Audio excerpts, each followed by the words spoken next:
Audrey Vernon n'a pas attendu la journée de la femme pour bousculer les clichés. Dans son spectacle, elle se cherche certes un riche mari, mais c'est pour mieux dézinguer les stars du CAC 40. Cette fille a joué Karl Marx sur scène et elle pourfend les inégalités avec une verve mordante, notamment dans ses chroniques sur France Inter. Alors pourquoi m'a-t-elle donné rendez-vous au Palais Royal et dans une boutique de très haute couture? Avec Audrey Vernon, tout a un sens, mais lequel? Bah c'est d'ici. Ah bah non, ce sont clairement pas des tenues pour monter sur des barricades, ça. Ah bah elle est là. Bonjour Audrey. Bonjour Alex. C'est quoi cette robe de princesse? Alors ça te va très bien, mais c'est un peu étonnant. C'est la robe que je mettrais si j'avais un Oscar un jour. Ou seule pour épouser un milliardaire. Tu me parles de ton spectacle? C'est l'histoire d'une comédienne qui arrête d'être comédienne parce qu'elle épouse une des plus grandes fortunes mondiales, le 33e. Quoi? Oh! Il est bien! Attendez de voir les autres, vous allez le regretter. Et c'est un spectacle qui parle des inégalités qui sont croissantes aujourd'hui. Donc c'est un sujet qui me passionne. J'aimerais bien écrire sur autre chose, mais malheureusement aujourd'hui j'ai l'impression qu'on est un peu sous occupation des milliardaires et j'attends la libération pour parler d'autre chose. Qui est-ce qui aime le Nutella? Eh ben c'est pour elle.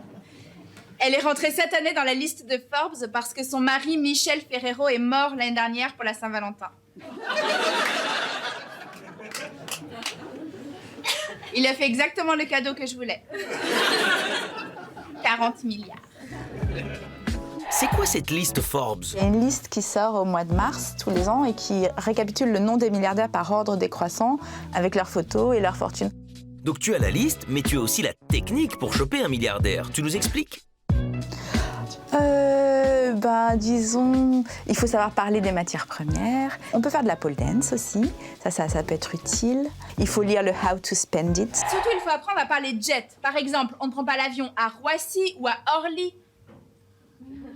Oh, ça fait plouc. On prend l'avion au Bourget, pas à Beauvais. Les stars, c'est pas terrible selon toi, pas assez riches. Mais non, mais c'est des pauvres. T'es un pauvre, Alex. Oui, c'est des pauvres. C'est des gens qui gagnent 1 million. Voilà, c'est pas grand-chose. C'est des gens qui vivent de leur travail. Ce sont des prolétaires au sens premier du terme, c'est-à-dire des gens qui n'ont que leur force de travail pour vivre. Ah, tout de suite, bim, un pauvre. Ah, vous foncez direct, quoi. C'est dingue, ce déterminisme de classe. Oh, Hugh Grant. Bon, Hugh Grant, faux ami. Ok, si vous le croisez, vous lui parlez même pas, vous lui filez 10 balles. La politique, ça te tente? Ah non, moi je suis comédienne. Je n'ai pas d'autre ambition que de faire mon métier, faire du théâtre et changer le monde. Au début, je voulais épouser un footballeur. Footballeur, c'est un beau métier, c'est un métier honnête.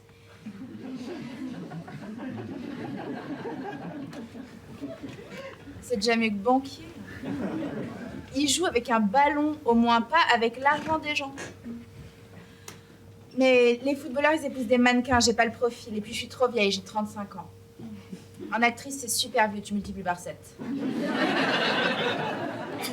Le texte du spectacle a été publié chez Fayard il y a 2 ans et on est content puisqu'il a été traduit en 6 langues. Donc il y a plein de petites mariées qui vont pouvoir épouser des milliardaires un peu partout dans le monde, donc je suis assez contente.